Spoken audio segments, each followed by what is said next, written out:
All right, let's get right into it. Today, we're going to demystify a really core concept in programming, the linked list. Ever wonder how you can organize data in a super flexible, chain-like way? Well, we're about to find out. So the best way to get your head around a linked list is with a simple comparison. Think about a normal list, like an array. That's kind of like a numbered recipe. If you want to see step 5, you just jump straight to number 5. Easy, right? A linked list, though, that's a whole different game. It's more like a scavenger hunt. You get the first clue, and that clue only tells you where to find the next one. You can't skip ahead. You have to follow the chain one clue at a time. Okay, so to really understand this scavenger hunt, we have to look at the clue itself. And in the world of linked lists, that fundamental building block, our clue, is called the node. And what's wild is just how simple a node really is. It's basically just a little container, and its whole job is to hold on to two key things. First, the actual piece of data you care about, and second, a pointer, that's our clue, that tells you exactly where to find the next container in the chain. So let's break that down. We can call these two parts cargo and next. The cargo is, the good stuff. It's the actual data, a number, a person's name, literally anything you need to store. And next, well, next is that absolutely critical link. It's the reference that points you forward.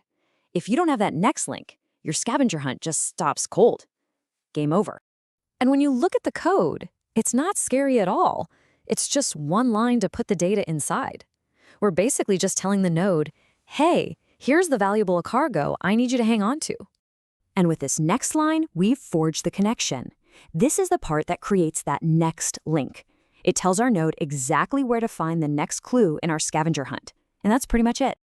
Okay, so we've got our individual clues, our nodes. But how do we actually connect them to create the whole chain? Let's take a look. Building a basic linked list is really as easy as 1, 2, 3. First, you just create your nodes. Imagine them just floating around, each holding its own piece of data, but totally disconnected. Then, step 2, you take that first node and you tell its next reference to point to the second node. And for the grand finale, step 3, you do the exact same thing for the second node, pointing it to the third. And just like that, you've got a chain. Now, this brings us to an incredibly important point.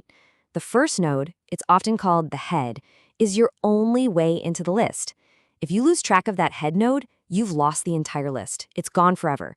It's like having a map that only shows you where the first clue is hidden. Without it, you can't even start the hunt. But there's no free lunch, right? This whole structure, it has some amazing strengths, but also some trade-offs. It has its power, and it has its price. Let's get into the rules of the hunt. So, what's the catch? Well, there are two main ones. First, you get no direct access. You can't just say, hey, give me the 10th item in the list. Nope. You have to start at the very beginning and walk through the first 9 clues to get to the 10th. The other price you pay is a little bit of extra memory. Every single node has to use up space just to store that next reference. And if you have millions of nodes, that can start to add up. Okay, but here it is. This is where it all pays off. This is the superpower of linked lists. Imagine you're in a text editor.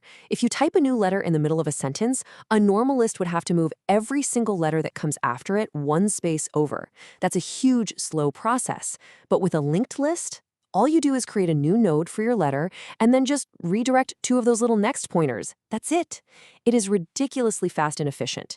It's why they're so perfect for any kind of data that's going to change a lot. Okay, let's wrap this all up. Think of this as the takeaway, a new tool you now have for thinking about how to organize your data.